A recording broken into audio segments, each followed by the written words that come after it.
One of the greatest misunderstood concepts for people who are trying to excel, who have dreams, that want to do things. Talent you have naturally. Skill is only developed by hours and hours and hours of beating on your craft.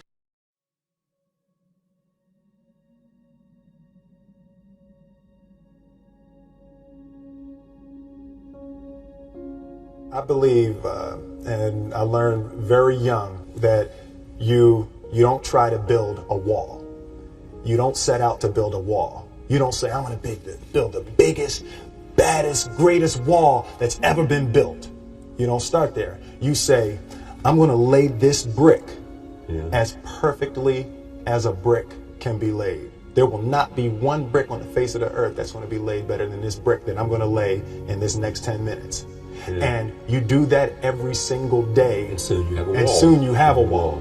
And I think psychologically, the advantage that gives me over a lot of people that I have been in competition with in different situations is it's difficult to take the first step when you look how big the task is. The task is never huge to me. It's always one brick. Me too.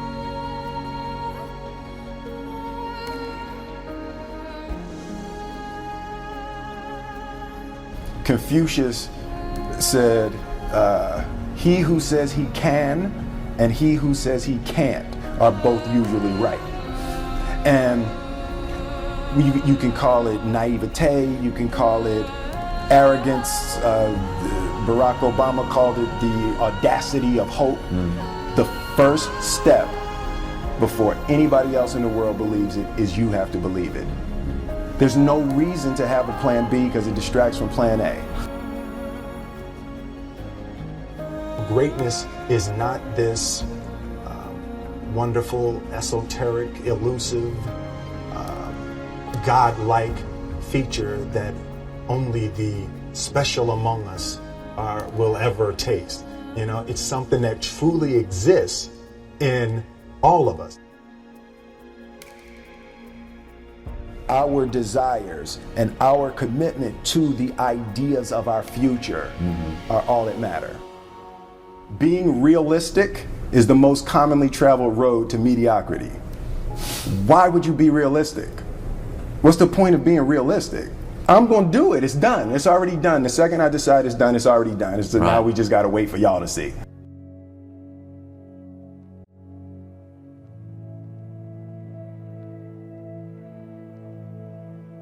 I'm motivated by fear. Fear. You know? Fear of what? Fear of fear. I hate being scared to do something. Yeah. I hate that feeling of the feeling that I had before I had a meeting with Quincy Jones, because it was really Quincy Jones and a guy named Benny Medina and Jeff Pollock came with the idea for the Fresh Prince of Bel-Air. And I hated being scared, you know, like that I didn't want to even take the meeting. I just hated that being scared to do something. And I think what developed in my early days was the attitude that I started attacking things that I was scared of.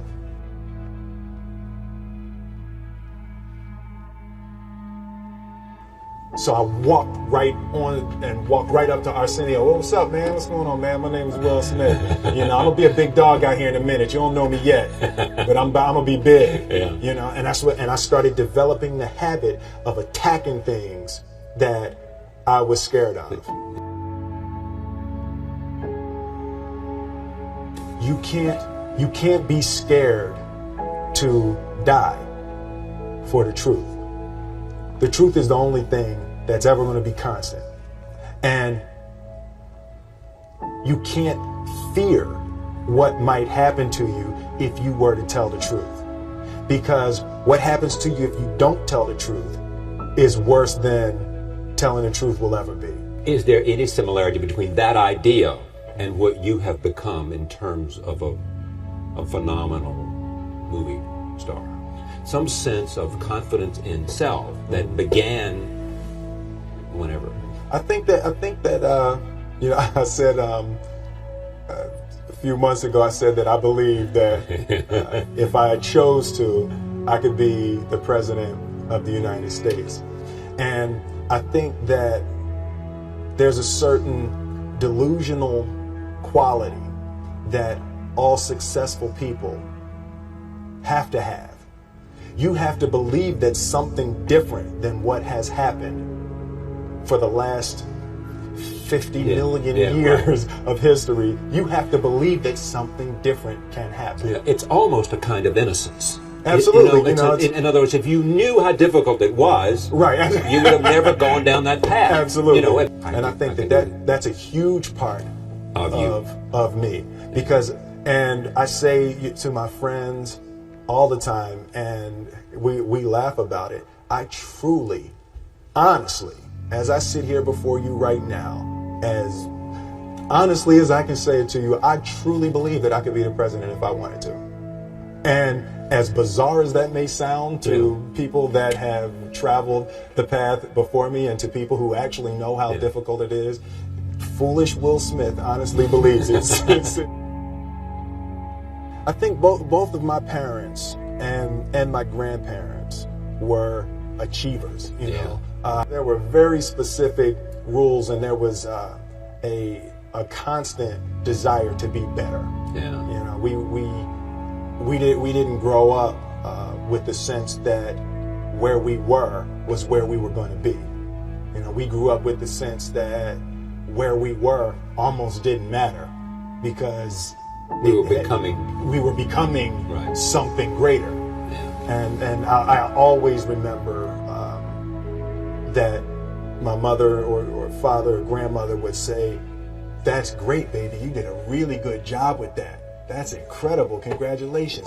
Try this next time." Yeah. You know, there was always a little bit stretching. more. Absolutely.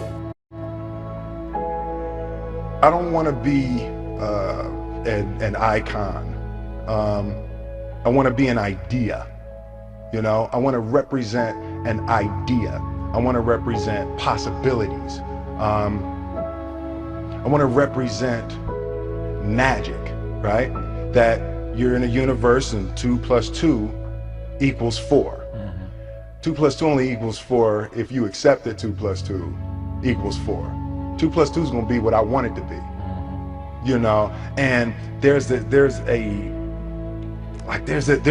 redemptive power that making a choice has, you know, rather than feeling like you're at effect to all the things that are happening. Make a choice. Like, you just decide what it's going to be, who you're going to be, how you're going to do it. Just decide. And then from that point, the universe is going to get out your way.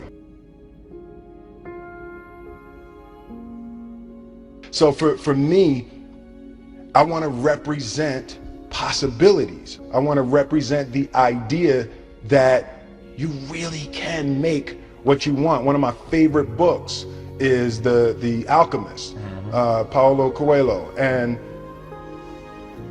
I just believe that. I believe that I can create whatever I want to create. If I can put my head on it right, study it, learn the patterns, and you know, it's hard to put into words, some real metaphysical, esoteric nonsense, but I feel very strongly that we are who we choose to be. I consider myself an alchemist. An alchemist is basically a mystical chemist, right? And one of the great feats that alchemists used to do is they would take lead, just take a chunk of lead, and they could turn lead into gold, right? So I'm so connected to symbolically being able to turn lead into gold. You know, my grandmother used to say, you know, life give you a lemon, you go ahead and make lemonade. To me, that's alchemy. That's the same concept behind the alchemist. The only thing that I see that is distinctly different about me is I'm not afraid to die on a treadmill, right?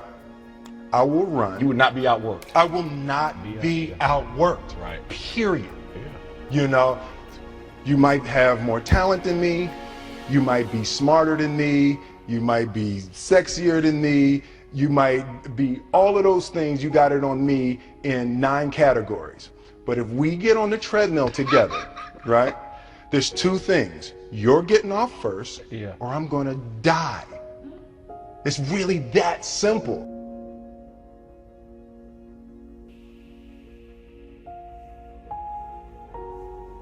The commodity that I see the majority of people who aren't getting the places they want or aren't achieving the things that they want in this business is strictly based on hustle. It's strictly based on being outworked. It's strictly based on missing crucial opportunities. I say all the time, if you stay ready, you ain't got to get ready. Você batia uma com frequência e começou a ser precoce. Então, você parou de fazer isso por um tempo e pensou, pronto, problema resolvido.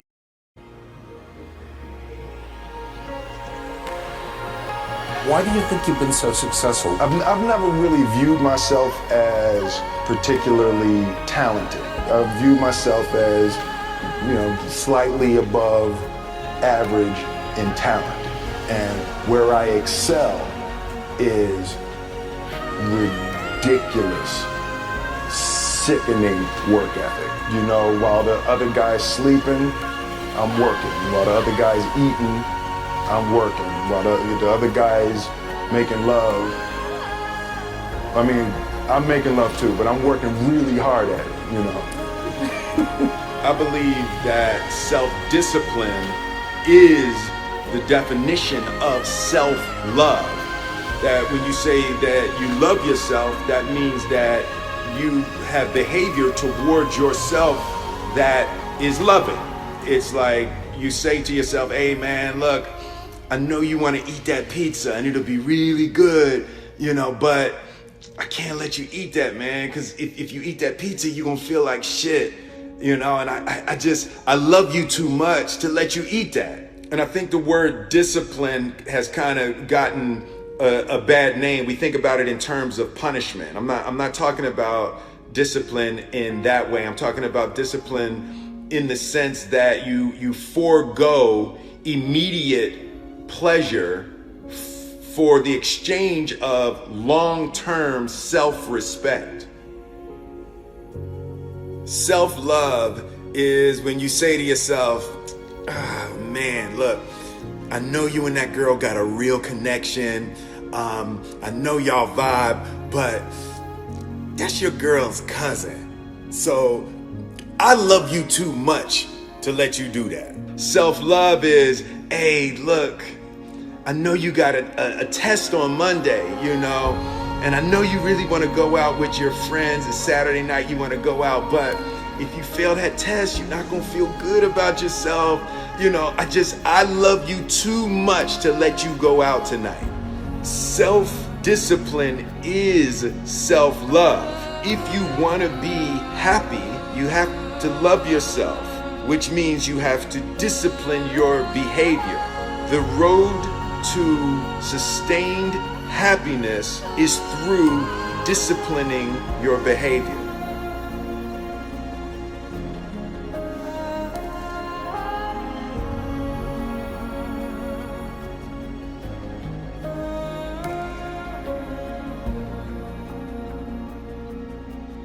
O que foi, cara?